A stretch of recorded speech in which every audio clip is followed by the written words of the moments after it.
یو چا دی چې اوس ما تا ته جوړ کړی دی ادر تخیم وخت لږ دی جلکی درته ویل وخت کم دی یو چال چې موږ پې اوس تباه کړي یو او امت یې پې ګمراه کړی دی ابه څه شي وی لکه دایي نه دې ته څه وایي موبایل ورته وایي بشیر جان سره 4 جیب کې پراته دي موږ یو نشو ګرځولی د سره 4 پراته دي 4 یعنې ویې لټوې 4 کرو نه ختل زه به جرم ورکړم 4 ورسره جیب کې پراته دي یو غوږ ته نیسي او بل غوږ ته نیسي خدای چې هغه 2 سپیر ساتي دې موبایل خلک غرق او تب قسم دې خلک یې غرق کړل اومې زموږ طالبان غرق کړل او اومې عوام الناس غرق کړل دې موبایل کې چې کم ګندونه نن خلک ګوري کم ګندونه توبې وباسئ قسم دې زه نن د دې موبایل نه چې څونه یریږم د نیکۍ کارونه پکې شکر دې شته که چا سره پې د دین خبرې وکړي د مسلې تپوس وکړي ښه خبره ده که یو میموري کارډ دې پکې واچو او څوک پکې د دین مسایل زده کوي ښه خبره ده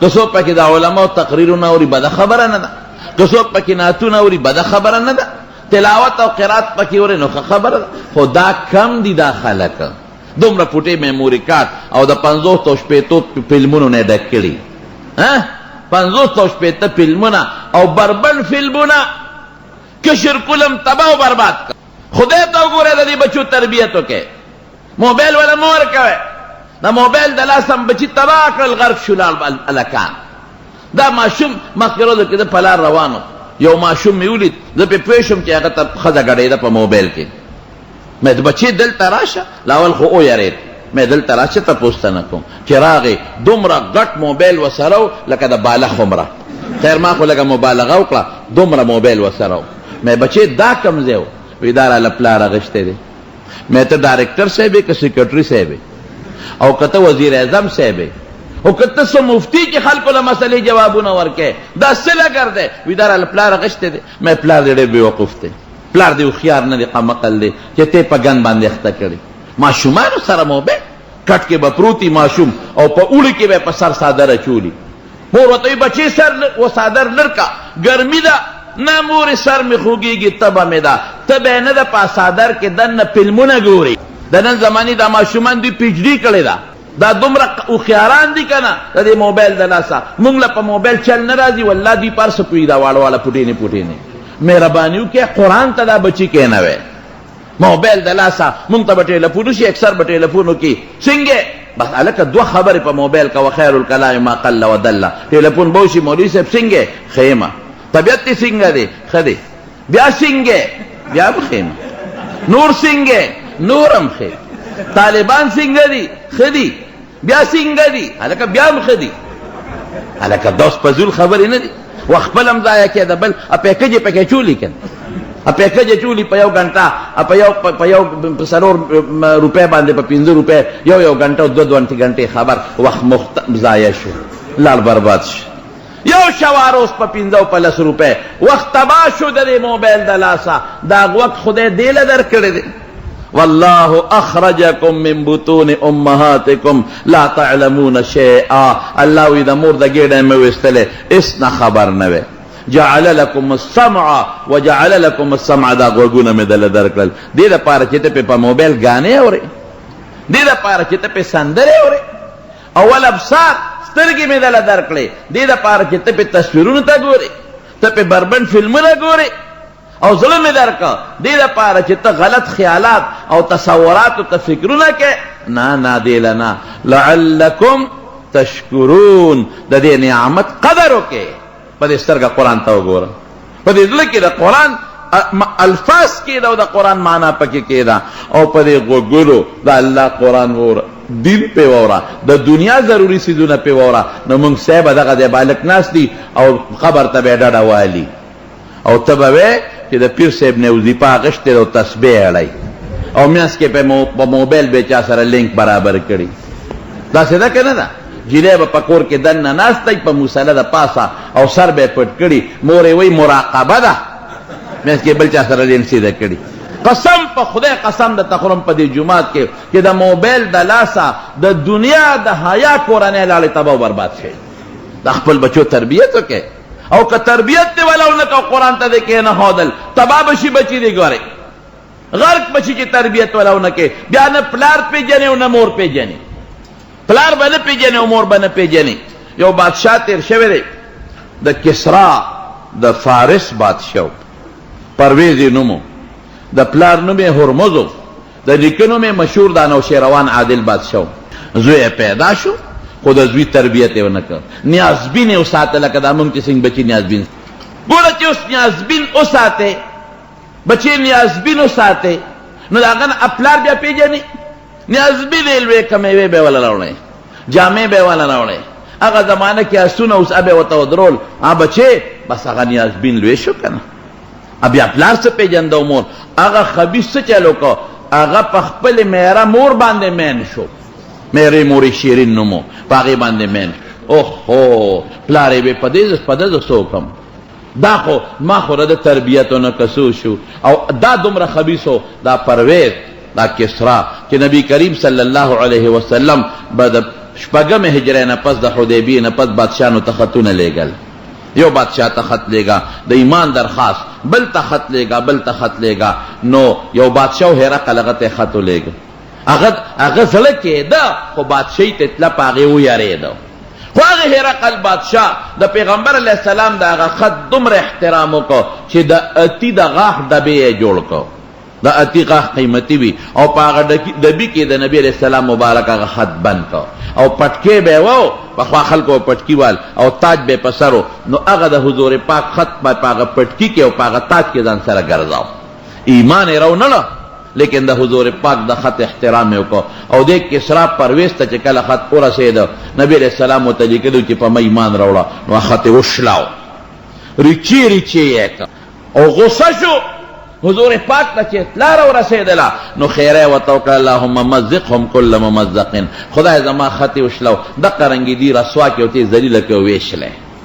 هغې د پاسه څه چل وکړو، یو دوه کسانو هغې له چړې ورکړې، دوه مخیزې چړې، او هغه چړې یې د زهر او اوبې وله ورکړې او پولیس یې ورسره ولېږه. وی تاسو لاړ شئ. او پیغمبر علیه السلام ته ډېر پسپک نظر. او دا بادشاه په هغه زمانه کې داسې و لکه اوس چې د امریکې باچایي یا د روس بادشاه، دا سپر طاقتونو په هغه زمانه کې. خدي ما ته خطر لیږي او ما نه مطالبه کوي چې زما دین ته راوړه. شا به یې لاړ شئ، اله به راځئ چې په دغه چړو یې ووهئ، په دغه چړو به یې وهئ. پولیس یې ورسره ولېږه. هو دا چلو کال ته حضور پاک خیره وکړه چې سپېره زما خط ته ولې وشلو، ایمان راوړې که نه راوړې، خط ته ولې وشلو. نو الله ورسره څه وکړل، د زوی خو یې تربیت نه وکړې، زوی یې په ښځه مین شو، په شیرین باندې. دا پلار پې پیو چې دا چل خو به کوي. نو پلار یې دا چل کړی چې کوم مخصوص الماری وه هغې کې په یو بوتل کې زهر بند کړي، زهر، او د پاسه یې پې لیکلي چې دا دارو دا د قوت باح دپاره، مردانه طاقت دپاره تریاق دي. هغه ته پته وه چې دی که چې دی په ما املا وکړه نو دی خو به د ما الماری لټوي، نو پرېږده چې ما ملکي خو چې دی م رانه جمدې خو پاتې نه شي که نه، مرګ نه پس وله لته ورکم. الماری کې شیشې ښودې وه او دا زوی دی اوس هغه خو نیازبین لوی شوی دی، د هغه تربیت خو نه دی شوی که نه، تربیت ونه شو، نیازبین لوی شو. نو څه شی ته جوړ شو؟ انسان ته جوړ نه شو. زما د قسم په خدای وي قرآن به د انسان جوړی، د پیغمبر تعلیمات بدن انسان جوړی. او چې د قرآن او د پیغمبر تعلیمات در سره نی نو بیا بدن سخوندر جوړیږي. خپه کېږئ ما، بیا بدن انسان نه جوړیږي، ګن بدن جوړیږي. خلک د یورپ صفتونه کوي. ما یورپ ما ته معلوم دی، ما ته پته ده، خلک یورپ کې ازادي ده. ما ته یو سړي په خپله وي څه موده مخکې ما ته وی مولانا صاحب یورپ خو ازادي ده پکې. ما وی او ازادي به پکې درته بالکل ملو شي تا ته، خو خپه کېږه مه، خور ته به دې ازادي ملاویږي، ښځې ته به دې ازادي ملاویږي، مور ته به دې ازادي ملاویږي، لور ته به دې ازادي ملاویږي. نو ما یو دوست لندن انګلینډ کې ما له راغې ما ته څه تپوسونه کول، نه ما د عادت دی د شي معلومات کوم. هلکه هلته څه حالت دی؟ ما ته مولانا صاحب ډېره زیاته ازادي ده، د خلکو په مخ کې د سړي ښځه او د سړي لور دا به الک سره خیږي، دا مې بوای فرینډ دی، الک دوست مې دی، دا مې ګرل فرینډ ده، دا مې جنۍ دوسته ده. دا پټه دوستانه نه، د دې موبایل د لاسه نن دغه دوستانې شروع شوي دي. هلکه ټیک وایم که غلطه وایم؟ موبایل د لاسه د هلک او د جنۍ داس دوستانې روانې دي، خو دا دلته پټې دي، دا به ښکاره کېږي. دجال ته زمانه نږدې کېږي، رو د حضور پاک نه زمانه رو لرې کېږي. هلته دا دوستانې ښکاره دي کولاو. نو وی هلک په مخ کې به د ښځه پردي سړي سره موټر ته خېږي، خور به د هغه په مخ کې خیږي ضرور، لور به د پلار په مخ کې خیږي، مور به د زوی په مخ کې خیږي. او کته ورته وایي چې ولې ځې؟ وی دا مې دوست دی سیل لازم، دوست مې دی. او کته وایي نه به ځې، ادر باندې رپورټ کوي پولیس ته، پولیس به راشي دق قات کړی به راته دی لاسونو ته واچوي چې دا خو ازادي ده، تب کوه ازادي کنه، ازادي به نه سلب کې. نو هغه نه مې تپوس وکړو، نو هغه راته دا قصې کولې. نو ما ته یو ډېر غټ جومات دی او چې هغې له دا نیکان خلک منزله راځي جومات له، نو چې کم خلک متاثرین دي وي هغه مونږ ته پکې پته لګي متاثرین څوک دي. یو سړی به راشي مازدیګر منځو کې دیوال ته ډډه والي، پریشان ای هلکه خیر دی ولې خپې؟ یاره هغه خور مې دوست سره تلو، ما ورته نه به دې پولیس ته ټلیفون کړی را باندې اف آی آر شوی دی، او د لندن اف آی آر د پاکستان په شان بیا نه دی، مضبوطه خبره. بلو چې مازدیګر کته بل دیوال ته ډډه والې ده او د ته غم پیښ دی. ملګري خیر دی، یاره هغه کور والا مې سړي سره تله او مې نه به دی را باندې اف آی آر کړی او بطانې ته بله چې وکتل بل برجای ته ډډه والې ده. هلکه خیر دی، یاره هغه خور مې تلو، ما ورته انکار وکړو اف آی آر کړی. بله چې مې وکتل ملا صاحب چې مونځ وکړو مصلي نه لاړ دیوال ته ډډه ووال، ملا صاحب هم متاثرینو نه شو، چل شوی دی. استاد جی خیر دی، یاره دغسې مسله ما ته هم پېښه ده، جنایت لاو ما منې کړه هغه اف آی آر کړی دی. یورپ ته خلک خفه کېږي او پسخېږي. قسم په خدای چې د یورپ تهذیب ته وګورم زم چې متیا دې پې سړی د پاسه وکړي، د یورپ تهذیب ته وګورم د سړی په د پاسه لاړې وتوکي، د ګن شکری پې د پاسه وغورځئ. ښځه هغه ده چې صرف ستا ښځئ د قوم نه یي. الحمدلله 100% جینکۍ زمونږ د په واده په وخت کې پاکې دي، دي که نه دي؟ ټول وایي الحمدلله. دا د چا برکت دی؟ دا د اسلام او د قرآن او د پیغمبر مبارک برکت دی.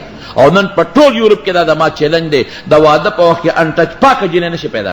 ته دلته کې سرځه، خپله ډیوټي کوه، خپله نوکري کوه، خپل کلینیک ته ځه، خپلې زمیندارۍ له ځه، خپلې مدرسې له ځه، زړه دې جمع دی چې زما حیا په کور کې محفوظ ده او په هلته به ستا په مخ کې ستا حیا تار تار کېږي. تهذیب د مکې مکرمې وغواړئ، تهذیب د بیت الله وغواړئ، تهذیب د مسجد نبوي وغواړئ، تهذیب د محمد مصطفی وغواړئ، تهذیب د حضرت ابوبکر صدیق وغواړئ، تهذیب د خلفای راشدین وغواړئ، او تهذیب د اسلام او د شریعت وغواړئ. حیا دې پکې محفوظ ده. دا سهل دی. قرآن ته بچې کېنوه، قرآن ته چې قرآن ته دې کېنو د هغه نه به عبدالرحمن ابن ابي بکر جوړېږي، حالانکې دا مشرک و یو زمانه کې. د هغه نه به عبدالله ابن عمر جوړېږي، هغه نه به ابو هریره رضی الله عنه جوړېږي، د هغه نه به عمر فاروق جوړېږي، د هغه نه به حضرت عثمان جوړېږي. نو جناب خط دپاره لاړ هلته زوی اخو دغه سخوندر لوی شوی دی، زوی هغه خو تربیت نه دی شوی. نو په پلار یې مړه کړ، پلار یې مړ کړ، پرویز یې مردار کړ. چې پرویز سنگ مردار کړ، هغه میرې مور ته پته ولګي شیرین ته چې دا خو زما دپاره ارسو شو. هغې خودکشي وکړه چې دا خو زما دپاره لوی شرم دی چې زه به د زوی په نکاح کې ځم. هغې خودکشي وکړه، هغه هلته مړه شوه. دی راغې د پلار هغه ضروري المارو له راغی، هغې کتل، د پلار سامان باندې قبضه چوله، چې الماری یې کوډه وکړه شیشه پکې پرته وه. پلار خو ته زهر بند کړي، نو چې شیشې ته وکتل په هغې یې لیکلو چې دا هغه دارو دی چې دا لا قرآن څه وایي والله یعصمک من الناس، والله یعصمک من الناس. نبی علیہ السلام چې مدینه شریفې ته لاړ نوکر به یې ساتلی و، څوکیدار به یې ساتلی و، او ولې یهودیان دي دشمنان دي چې دا آیت نازل شو، هغې ته ویې ځئ اوس خپل کار کوئ، زما ذمه داري الله غشتې ده. چې الله د چا ذمه داري والي هغه ته څوک نقصان رسولی شي. دوه کسان چې هلته لاړل په دې شا کې دلته کې چړو له ځای نه کړي وو، په واسکټونو په جامو کې په هغې کې چړې منډلې وې چې څوک هم ونیوي ګرفتار شو، کلک ونیولی شو. حضور پاک ورته فرمایل وی تاسو چا را لېږلی یې؟ وی موږ صاحب کسرا را لېږلی یو، پرویز را لېږلی یو. وی پرویز سره د ښځې او د جوی مردار شوی دی، مردار دی، هلته کې مردار پروت دی. د بچي چې ښه تربیت وکړې، ښه تربیت په څه کېږي؟ د دا نه ویم چې ته پې د دنیا سبق مه وایه، کالج ته ولېږه، سکول ته ولېږه، انجینیر ته جوړ کا، ډاکټر ته جوړ کا، او د دنیا یو خص افسر ته جوړ کا، خو ورسره قرآن هم ورته وښایه، دین هم ورته وښایه، اسلام هم ورته وښایه، شریعت هم ورته وښایه، چې د دنیا د افسرۍ سره سره یو خشته انسان هم یې ګورئ، انسانیت پکې وي. او چې قرآن دی وطن دی خوله انسانیت په پکې نه. زمون حضرت شیخ شهید مولانا سنجان صاحب رحمت الله علیه خبره کوله، وی زمون په علاقه کې یو سړی زوی داخل کړو په یونیورسيټي کې، نو د پلار ملاقات لاله، نو خو د خامتا جامې به چولې وشلېدلې، جامې به وشلېدلې، کپڑے به چې ملاقات د پلار غزوې په شرمېده، او دا پلار مې د شلېدلو جامو ته وګوره د خامتا او دا لکان به سوی په شرمې. ګوره چې انسانیت پکې وي. الحمدلله نن زمونږ په اسلامي کالج کې په یونیورسيټي کې نیکانه لکانه شته، ما ته پته ده، خشتګیري پرېښې دي. مولانا اشرف صاحب الله دې په قبر انوار نازل کړي، دا غړي لوی برکات نن په یونیورسيټي کې الحمدلله ډېر نیکان صالحان پکې شته، ډېر ښکلي ډاکټران خشتګیري او خپل منظور الحمد. مخکې ورځو کې یو ډاکټر له تللی وم مازدیګر چې د مانځه وخت شو، زه لاړم هغه کلینیک کې هلته کې یو جومات لمونځ مې کوو، چې مې وکتل بلا ډاکټران چې زه چا ته راغلی وم هم ولاړو. الحمدلله ډېر خوشحاله شم. نن سبا فضا بدله ده چې علماو سره تعلقي، مدرسې سره تعلقي، نیکانو سره تعلقي، هغه اثر پې وي او بعضې ناپوهی. نو هغه چې هلکانو یې تپوس وکړه دا بابا څوک دی؟ هلکان خو پې پوهېږي رومیټیان، وایي دا زمونږ د میخو مزدور دی. دا مې شیخ صاحب د خولې خبره درته وکړه، او دا خبره د هغه یو کتاب دی خطبات حسن، هغې کې چاپ شوی ده.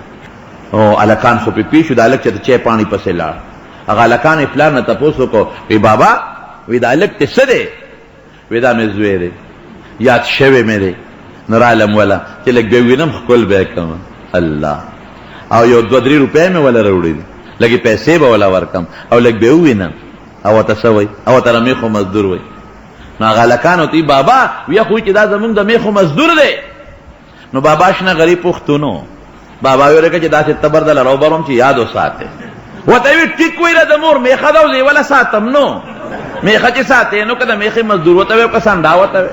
لاهور کې جرنالیزم پرچه کې سوال راغلی و، هغه سوال جواب ډېر عجیبه و، نو بیا شایع شو، اخبار ته راووتو. لیکلی و چې په نبی علیہ السلام نوټو لیکے، نو چا الکانو لیکلی و چې کشمیر میں پیدا ہوئی، کشمیر کې پیدا، او چا لیکلی و چې په مکه کې یو مالداره کورنۍ کې پیدا شوی و، او میټرک پورې تعلیم یې په مکه کې وکړه، او اعلی تعلیم له آکسفورډ یونیورسيټي ته تللی دی. نو د خپل پیغمبر نه یو خبر. زمون حضرت شیخ صاحب ما قسم دې د هغه نه یو ځل نه بار بار اورېدلی دي، وایي مدینه منوره کې ناستم، یو بار اطلاع وکیلو پی ایچ ډي لا والا ما سره ناستو، وایي ما ته وایي چې برخورداره د کوم ځای؟ مې چې زه خو د 400 یم. دلته څه کې؟ یونیورسيټي کې سبق وایم. څه سبق وایې؟ ما یې دیني سبق وایم. وایي ما ته وایي چې خلک سپومۍ ته وختل او ته په زړو پسې ګرځې. وایي ما ورته وایي چې کاکاجي هغه سپومۍ مې تا ته پرېښې ده، ورخېجه کته مې د مټه ونیوي چې مخې جنو بیا له خبره، زه د خپل پیغمبر دې زړو ته ناست یم. لږ ساعت پس ما نه بیا تپوس کوي، ما ته وایي چې برخوردار یو تپوس ته نه کوم چې دا نبي علیه السلام د اکبر بچا زمانه کې تېر شوی دی. انا لله، مې چې انا لله و انا الیه راجعون، د خپل پیغمبر نه نه خبر. نو زما وروڼو دا بچي مدرسو کې داخل کړي، قرآن پې زده کې، حدیث پې وایې، علماو سره کېنوې چې د ده نه څه نه خپل پیغمبر خو پېژني که نه، پلارو پیجنی، مورو پیجنی چې مور ستا وای، گاونډیو پیجنی، د ښځې حقو پیجنی، او جنکې هم داخله کې مدرسو کې چې کم از کم د خاوند حقوق، د گاونډي حقوق، د بچو حقوقو پیجنی. خلاصه د خبرې دا د وخت کم، خلاصه د خبرې دا چې قرآن او حدیث او شریعت او اسلام دا به د بچي د انسان جوړوي. څه به جوړوي؟ انسان، انسانیت به پکې پیدا کوي. او که د قرآن او د دین نه د خپل بچې لرې کا چې انسان ته جوړ شو، دی ډاکټر مې دی به انساني، دی د انجینر مې دی به انساني، دی به سیکرټري مې دی به انساني، دی به وزیر اعظم مې دی به انساني، دی به گورنر دی به انساني. او چې د قرآن او د پیغمبر د علوم و تعلیم سره نی، نو دی به لوی افسر بی، دی به لوی سړی بی، خو دی به درندی شرمخ بی، شرمخ دی به کپتی، دی به د ملک پیسو ته زړه نشي نیوي، دی به د ګاونډي پیسو ته زړه نشي نیوي، دی به خپل عزت ته نشي نیوي، د پردي عزت به لوټ کوي، د ګاونډي عزت به لوټ کوي، د ګاونډي حیا به لوټ کوي. اوس هم خوښه خپله ده. نو تهذیب به موږ د انګریز هغې ته به نه پسېږو. د چا تهذیب ده به پسېږو؟ د حضور پاک څه ته پسېږو؟ او په دې سترګو او په دې غوږونو به موږ چا ته توجه کوو؟ دین او شریعت او قرآن ته. تاسو خبرې مې درته عرض کړلې، د خدای د ذات چې په موږ کوم انعامات دي، قسم دې که د هغې موږ شکریا ادا کولی شو. دومره نعمتونه موږ له خدای را کړي دي. قرآن شریف کې الله فرمایي وَإِن تَعُدُّوا نِعْمَةَ اللَّهِ لَا تُحْصُوهَا إِنَّ الْإِنسَانَ لَظَلُومٌ کَفَّارٌ. وی که تاسو زما د نعمت شکریا ادا کوئ نو شکریه نشئ ادا کولی، ځکه ډېر زیات دي، ډېر زیات نعمتونه دي، خو الله ګیله کوي وی انسان ناشکره دی او ډېر ظالم دی. وی ناشکره ولې دی؟ دی چې چرته اوبس کې د دا ونه وي چې الحمدلله، دی چې ډوډۍ خوري دی چتم نه وی الحمدلله، دی چې کور ته خپدن نه کی دی چته نه وی چې الحمدلله، دی چې جامې واچي دی چرته نه وی الحمدلله، دی چې بچی ته وګوري دی چرته نه وی چې الحمدلله. دا ناشکره شو. او ظالم ولې دی؟ د خدای د عظیم قدرتونو ته ګوري او دی د خدای د قدرت نه چتم زما طرف ته توجه نکړه. حضور پاک چې به د شپې کلم راویښ شو او د انور ته او د سپوږمۍ او د ستورو ته به وکتل نو داسې به فرمایل ان فی خلق السماوات والارض واختلاف الليل والنهار لآیات لأولی الالباب. د دې نه به د خدای قدرتونه معلومول. مونږ ورته ګورو، مونږ چته دا ونه وایو چې خدای څومره لوی اسمان دې پیدا کړی دی او ستا به څومره لوی قدرت او طاقت دی، څومره ښکلی انور دې پیدا کړی دی او څومره ښایسته ستوري دې پیدا کړي دي. خدای ته به څومره ښکلی، الله ته به څومره لوی، او قسم دی چې دا ټولې زمونږ ستاسو د خدمت دپاره پیدا کړي. دا مخامخ نور چې تاسو ته ښکاري دا به څومره او څومره لرې دی. موجوده ساینسدانان وی دا د ځمکې نه 9 کروړه او 13 لاکه میله لرې دی.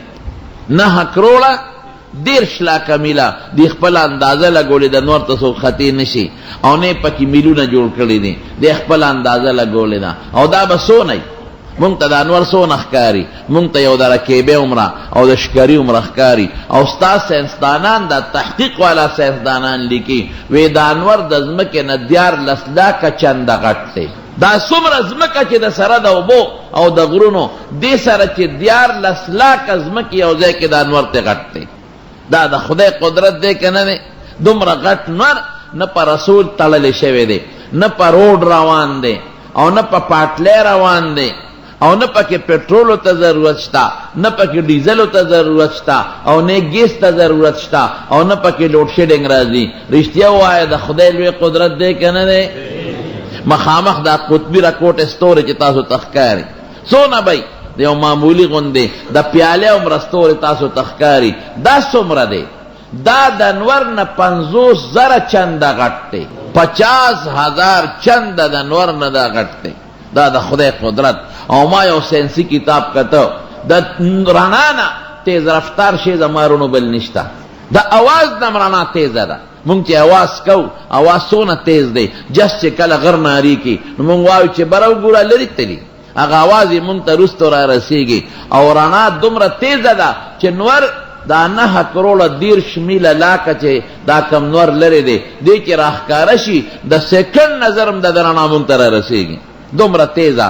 او دی وی په اسمان کې او د فضا کې داسې ستوري خدای پیدا کړي سیارات چې کربونه کاله مخکې پیدا دي، لیکن د هغې رڼا تر ننه پورې ځمکې ته نه ده را رسېدلې. دا د خدای کائنات دي زمارونو. دا دومره عظیم کائنات چې خدای پیدا کړي دي. د اسمان ته وګورئ، الله وی بغیر عمد ترونها، د دې ستنې نشته. څومره خوبصورت او مزیدار دی. بوټو ته وګورئ، یو د ګلاب پاڼه چې الله پیدا کړې ده، قسم دی که د دنیا انجینران او ساینسدانان یو ځای کې او د الله د یو ګلاب د پاڼې په شان پاڼه پیدا کړي کولی شي؟ هغسې د پلاسټک خو به جوړه کړي، هغسې لطافت به پکې نه، هغسې تازګي او حسن به پکې نه، او هغسې نازکوالی به پکې نه، هغسې رګونه به پکې نه، او نه پکې هغسې خوشبو وي کم خوشبو چې الله د ګلاب پاڼه کې پیدا کړې ده. دا د خدای قدرت شو که نه شو؟ دې څه پیدا کړي دي؟ دا زمونږ ستاسو د خدمت دپاره. دا دومره لوی نر دا انور مونږ ستاسو خدمت لنی، دا سپوږمۍ او دا ستوري زمونږ ستاسو خدمت لدي. څه دله میوې پخی، څه دله حرارت او تو پیدا کوي، څه دله سیزونه اوچوي او څه دله سیزونه تازه کوي. دا خدای زمونږ ستاسو خدمت له پیدا کړي دي. او په دریاب کې څومره کبان دي او څومره حیوانات دي. دا چې څومره حیوانات تاسو له په نظر راځي څه زمونږ د ضرر منتخ کاري، دا زمونږ د ضرر نه دي. دا هغه سیزونه ختمي چې کم کې د انسان تاوان دی. خو بعضې سیز داسې وي چې هغه بیا د انسان د پارم کله کله نقصاني ګرځي. نو دا کائنات خدای څه د پاره پیدا کړي دي؟ جواب راکړئ سلا مونږ د پاره. څه پیدا کړي دي؟ مونږ د پاره. نو انسان څونه قیمتي شو، لیکن مونږ خدای پرېښی دی. خفه کېږئ مه، مونږ د خدای په مقابله کې شیطان انغشتی دی. مونږ د خدای رضا رستو کړې ده او د شیطان رضا مخکې کړې ده، او شیطان له موقع ورکو. موقع ما ته یو سړي ټلیفون وکړ، وی سار پاسېدی نشم، څه دم راته وښایه سار مانځله نشم پاسېدی، دم راته وښایه چې سار مانځله پاسم. ما یې لکه خپې دي جوړې دي که رنځورې دي؟ وی نه خپې خو مې شکر الحمدلله ټیک دي. نو مې کله چې سار د مانځه وخت شي نو دا خپې به راغونډې کې او خر چې سنګ لتې وی بلستن له باغه سې برغې لتې ورکې دی دم شو. ته ګوره چې ته پاسې او که نه پاسې، ته شیطان ستا دشمن دی او ته والا موقع ورکې. درته وی علیک لیل طویل فرقد، حدیث کې راځي د انسان په دې سر دلته شیطان کینی او ستارونه ورسره یي هغې له غوټې ورکوي. 3 غوټې ورکوي نبی علیه السلام فرمایي، او په هغه غوټو چوپ کوي، چوپ لکه مونږ چې څنګه دم اچو دا خبیثم دمونه اچوي، ګنده دمونه. نو دی په هغې څه دم اچوي؟ علیک لیل طویل فرقد، اوږده شپه ده اوده شه، بیا پې دم اچوي علیک لیل طویل فرقد، اوده شه. او څنګه چې دا مور بچي له په سر مالش کوي نو دی بچي له خوند ورکي، تیل ولا پوری کی کنه نو خوان ورکی نو خوب ولا ورشي. نو دا مردارم در له مالش کوي. څنګه مالش کوي؟ حضور پاک نے اوزل یو سړی تپوس وکړ، وی دا فلان کې سړی سار نه پاسي، وی ذاک رجل بال الشیطان فی اذنیه، شیطان د متیازو مالش دله کوي. دا د حضور پاک وینا ده. په دې غوږ کې درته متیازې کوي، خو چې څنګه دې نه ښکاري متیازې هم نه ښکاري. شیطان خو پوره خبیث دی که نه، په مختلفو طریقو سړی له راځي او سړی له ګمراه کولو کوشش کوي او د جنت نه د لرې والي کوشش کوي، او موږ وله موقع ورکوو، موږ دمونو پسې ګرځو. سړیه بړستن له لته ورکوه، ته دم ټیک ته په خپل ځای ښه شی دی، خو شیطان هغه خبیث دی چې د سره به په مختلفو طریقو مقابلې کوي. یو سړی د دیوال سوري ته ملاستو، سوري ته ملاستو ودو، شیطان راغی وی اړقاو، وی پاسه، وی ظالمه د خوبه دې ویستم، خوب راغلی و دیوال ته ملاستوم، خوبه دې ویستم، وی دیوال را غورځېږي. چې اخوا شو واقعي دیوال را پرېوته، چې د دیکه به یې ورکړي، بچي خو یې ګڼ دي که نه، دیکه به یې ورکړي. سړی در ورمنډه کړې، خدای د سره خو کا، ته څوک یې؟ زه خو د مرګه بچ کړم، که تا نه وې پاسولې او دا دیوال را پروتې وې اوس به مړم. پیر صاحب خدای د سره خو کا، ته خو ډېر نیک سړی. او تی زه پیر صاحب نیم شیطان یم. نه نه، شیطان ته ګوره او د خیر کار ته ګوره. زه د مرګه بچ کړم او ته وایې زه شیطان یم. وی قسم دی چې شیطان یم. نو شیطان انسان ته خیر رسوي، زه خو د مرګه بچ کړم. وی بې وقوفه مرګ نه نه، که ما نه وي پاسولی او دیوال د باندې را پروتې وې نو شهادت ته نصیب کېده. ګوره دومره خبیث، تا به هم راته په جنت فردوس کې مټېوال، هغې نه مې محروم کړې. دومره خبیث. نو دا شیطان راځي او موږ ته چالونه جوړوي.